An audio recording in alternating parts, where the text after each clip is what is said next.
Dallas Morning News. You're telling us earlier in the week about, again, just how with being a 17-point favorite, you're letting them know to just focus on themselves, not eat the cheese, that sort of thing. Is that a message you have to reinforce over the course of the week, or with this team, do you just kind of let them know at the start and they handle it?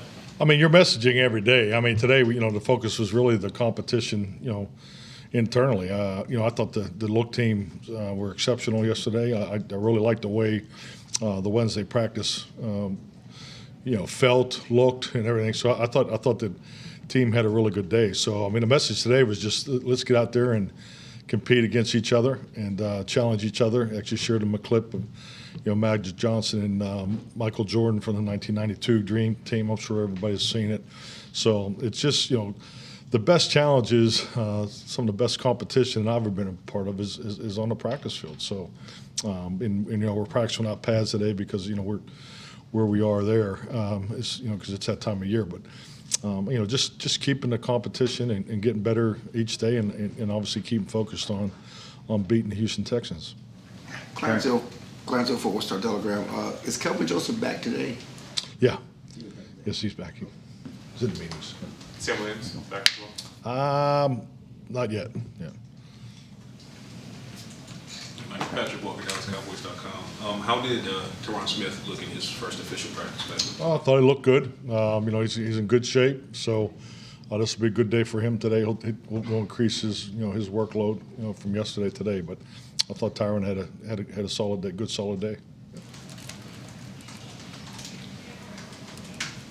Okay. And damn braces are huge, though. I don't know if you've seen them out there.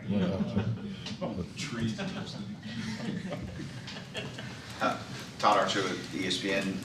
The 2 roster spots that you have, is that something that in years past you guys would have filled automatically, but now you can kind of be patient and wait as you're looking at that? Yeah, I think the whole roster management, as you know, since the pandemic, and I'm totally in favor of it because it gives you an opportunity to have more players internally. So, yeah, it definitely gives you some room to continue to work that part of it. So yeah, that's clearly why it's being handled the way it is.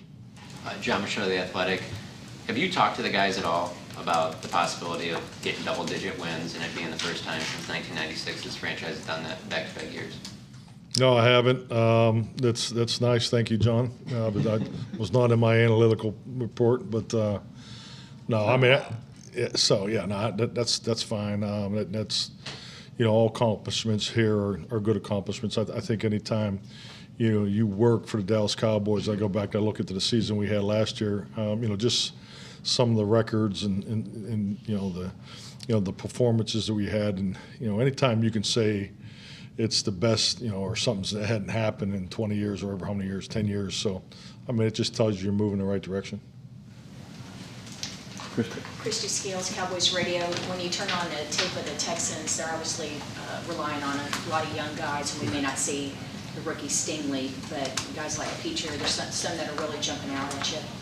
Yeah, definitely. I mean, he's very impressive on video. I mean, love his running style. But I just think probably some of the best tape that we felt was the preseason game because a lot of those guys played in that game last year. So as far as our guys getting to see them. Because I think there's 2 players left from 2018. So I mean, that's really where our mind is. Obviously, we're spending more time on the game tape just to make sure we have the personnel breakdown correct. But end of the day, I mean, you're far enough into the season. An uncommon opponent, it's definitely in that category. But you're far enough into the season, you feel like you're comfortable with how you think they're going to come at you schematically. So this is more about playing against a team personnel-wise that we haven't played against. Calvin Watkins, Dallas Morning News. Hankins back today, or? Yes. Okay. Yes. Coach, keeping to the Texans and their offense specifically, you guys, as a run defense, have started to kind of put it together over the past several weeks. And here you're up against another dynamic running back. From a coach's perspective, what do you see from Damian Pierce that makes him so dynamic? Well, I mean, he's dynamic, the way he breaks tackles. I mean, I think the biggest thing for us, and not to, fluff off the importance, of what he means to his team, but it's just really the focus that we have. We know regardless of who they line up with, people are going to come into AT&T and try to run the football. So we need to stop the run. It's a focus of ours, and I really like the way we've responded after the Green Bay game. So and that focus won't go away. I think as long as we continue to line up, especially with our personnel and our scheme, that's going to be the point of focus, because that's just the way everybody's going to try to attack us. Clarence Hill, 4 Stars. Is there any update on Odell Beckham? Is there a timeline when you need to know something? No timeline that I'm aware of. I don't have an update. So just to be honest with you, haven't spoken to really anybody outside of the coaching staff and players this morning. Mike, does this defense remind you of your Super Bowl defense with the playmakers you have at all different levels? Definitely. I think anytime you look at the numbers, very similar. That was a defense that really coming off of as Dom Capers' second year, and Charles Woodson was the defensive player of the year in 2009. So it was definitely a group that had playmakers on every level. So, but our pass rush is elite. I think that's clear. I think our ability to get the hands on the football takeaways, there's some similarities there. But yeah, that this when you look at numbers, and something I went back and looked at was how many times that the teams that I've coached where your offense and defense were both in the top 10 in scoring. Because I think that's a really key statistic when you're talking about having a complementary football formula. So, and we were not in the top 10, I think, that year on offense. We had so many injuries in the beginning, but that's where I really like about where we are. You look at last year's team. I think we were 1-7. So it's just the balance that we've been able to create last year and this year is what I want it to look like. Michael Kelkin, Dallas Morning News. No part of that Green Bay game, the way it ended, I know was easy, but do you think in the long term that game will prove, or is proving to be good for this team, its psyche, its focus moving forward? Well, when you don't win, is it good? It's all about winning. So I guess I would have to say no but I understand the substance of your question. So absolutely, I think that the lessons in that game are definitely ones that we had to be very honest with ourselves and really focus on moving forward. And I think our football team has done that. So that part has definitely been a good thing.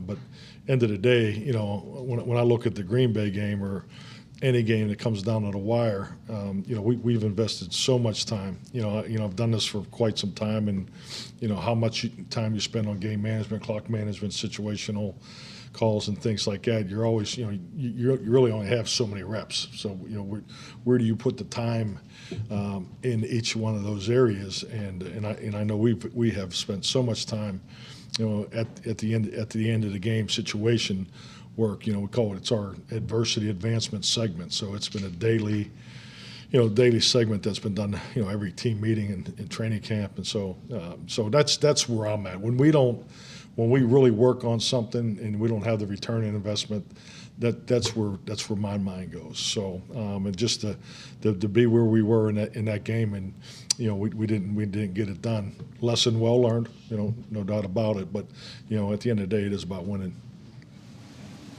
All right. Is that it? All right. Oh, we got one. Way getaway, huh? Your response to Brittany's release, do you have any? Oh yeah, definitely. I think like everybody, just glad Brittany's home, and that's really the most important part of it. As far as getting into political opinions and so forth, that's off. That's not. This isn't the platform where I believe you discuss those. But thank God she's home. All right. Thank you. Thank you. Thank you for your back to work, AP.